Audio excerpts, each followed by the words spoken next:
ये जुल्फ अगर खुल के बिखर जाए तो। यह गाना गायकी की दुनिया में एक चमत्कार सरीखा है। इस रात की तकदीर संवर जाए तो। कभी शराब को हाथ तक नहीं लगाने वाले महान गायक मोहम्मद रफ़ी ने इस गाने को नशे में डूबी हुई आवाज में इस तरह गाया कि सुनने मात्र से ही मन में सुरूर छा जाता है। जिस तरह से थोड़ी सी तेरे साथ। संगीतकार रवि की धुन पर जब मोहम्मद रफ़ी की नशीली आवाज में साहिर लुधियानवी की शायरी ढलती है तो सुनने वाला किसी और ही दुनिया में पहुंच जाता है। बाकी भी उसी तरह गुजर जाए तो। यह गाना पुरानी शराब की तरह है जिसका नशा समय के साथ बढ़ता ही जाता है। आधी शताब्दी से भी अधिक समय गुजर जाने के बाद यह गाना आज भी उतना ही लोकप्रिय है जितना उस समय था। बिखर जाए तो अच्छा ये इस वीडियो में मैं आपकी दोस्त और होस्ट स्तुति आपको इस गाने के बनने और इस गाने को गाए जाने के बारे में दिलचस्प जानकारियां देने जा रही हूं। इस वीडियो में हम जानेंगे कि आखिर क्यों इस गाने की धुन तीन बार बनाई गई और मोहम्मद रफ़ी ने इस गाने की रिकॉर्डिंग के समय गायकी का ऐसा कमाल दिखाया कि अभिनेता राजकुमार और संगीतकार रवि बहुत चक्के रह गए थे। तो आप बने रहिए हमारे साथ।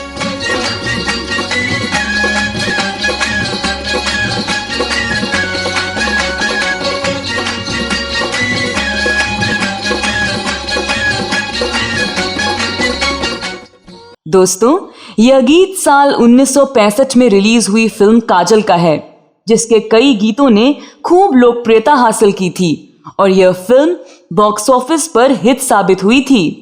छू लेने दो नाजुक होठों को कुछ और न।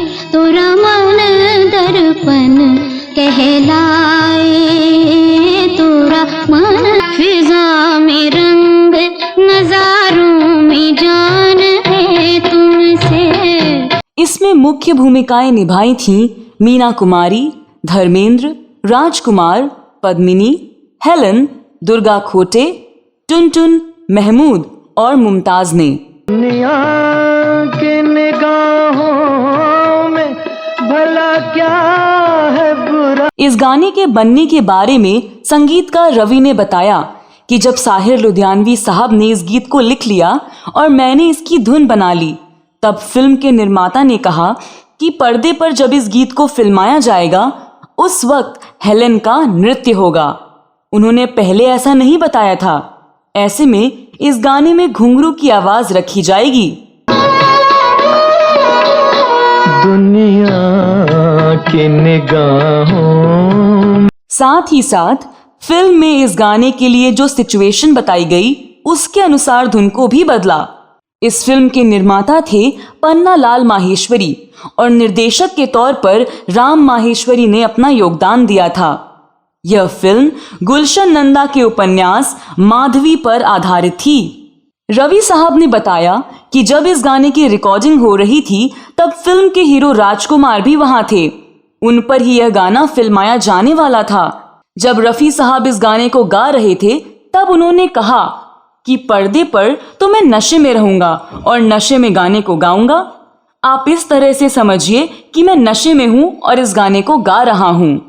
अब यह भी संगीतकार रवि को पहले किसी ने बताया नहीं था कि पर्दे पर गाते समय राजकुमार नशे में होंगे। रवि साहब ने इस बारे में कहा, मुझे ऐसा पहले किसी ने नहीं बताया कि इस गाने को गाते समय राजकुमार जी नशे में होंगे। ऐसे में मैंने जल्दीबाजी में एक और बार इस गाने की धुन बनाई। राजकुमार जी ने जैसा कहा उसी को ध्यान में रखते हुए रफ़ी साहब ने बदली हुई धुन पर उस गाने को गाया।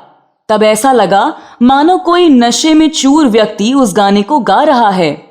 दुनिया की निगाहों में भला क्या है। राजकुमार ने उस गाने को जब सुना तब वह आश्चर्य में पड़ गए कि जो इंसान शराब को छूता तक नहीं, वह ऐसा गाना गा कैसे सकता है कि मानो वह नशे में धुत हो। उधर रवि साहब भी यह देखकर हैरत में पड़ गए कि रफी साहब ने उस गाने की हर लाइन के आखिरी हिस्से को अलग अलग तरीके से गाया, जबकि उनको इस बारे में कुछ बताया ही नहीं गया था। असल में साहिर लुधियानवी की इस गजल की एक खासियत यह है कि इसका हर वाक्य एक ही शब्द से खत्म होता है। वह शब्द है अच्छा। बिखर जाए तो अच्छा ये जुल्म। साहिर लुधियानवी ने जब इसे लिखा तो उसमें 17 बार अच्छा शब्द आया, और आश्चर्य यह है कि रफी साहब ने हर बार अच्छा शब्द के साथ अलग अलग तरह की अदायगी की है। के सर जाए तो अच्छा। जब रवि साहब ने इस गीत की धुन बनाई थी तो उनको ऐसा लगा कि इस गाने में लाइनों की कुछ कमी है, कहीं ना कहीं कुछ छूट रहा है या कुछ अटक रहा है। संगीतकार रवि ने साहिर लुधियानवी साहब से कहा कि साहिर साहब, ये जो आपने गाना लिखा है कि ये जुल्फ अगर खुल के बिखर जाए तो अच्छा, अगर इसे यूं कर दिया जाए कि ये जुल्फ अगर खुल के बिखर जाए तो अच्छा हो, इस रात की तकदीर सवर जाए तो अच्छा हो।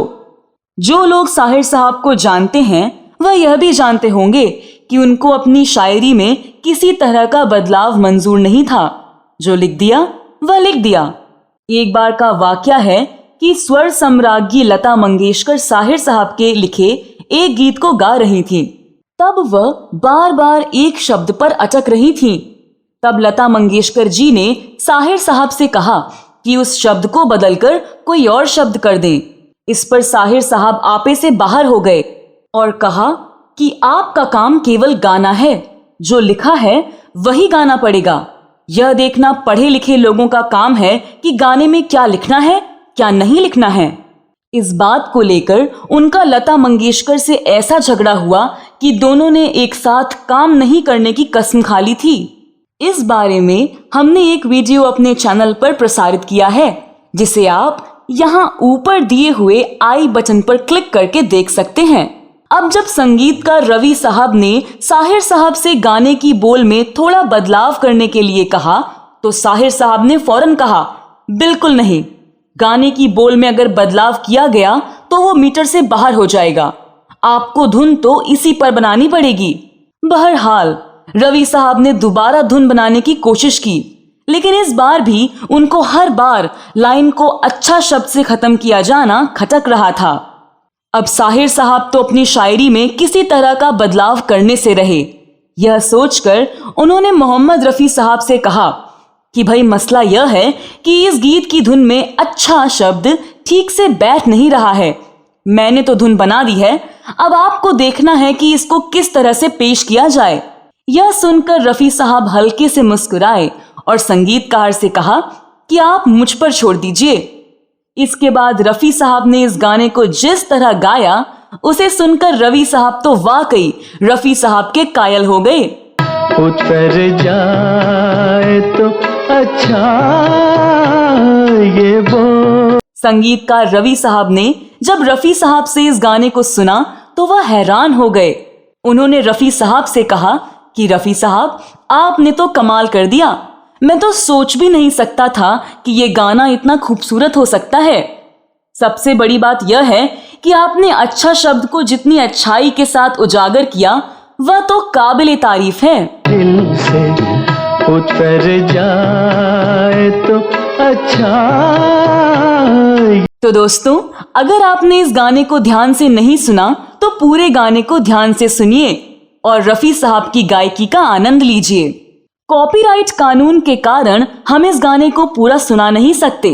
डिस्क्रिप्शन में इस गाने के लिंक दिए हुए हैं, जहां जाकर आप पूरे गाने को सुन सकते हैं। तो दोस्तों, आप इस गाने के बारे में क्या कहना चाहते हैं? आपकी जानकारी में इस तरह के और कौन कौन से गाने हैं जिसमें एक ही शब्द बार बार आए हैं और जिनको हर बार अलग तरीके से गाया गया हो? इस वीडियो में बस इतना ही। यह वीडियो आपको कैसा लगा जरूर बताएं। अगले वीडियो में मैं फिर फिल्मों, गीतों और फिल्मी हस्तियों के बारे में जानी अनजानी जानकारियां लेकर हाजिर हो जाऊंगी। तब तक के लिए नमस्कार।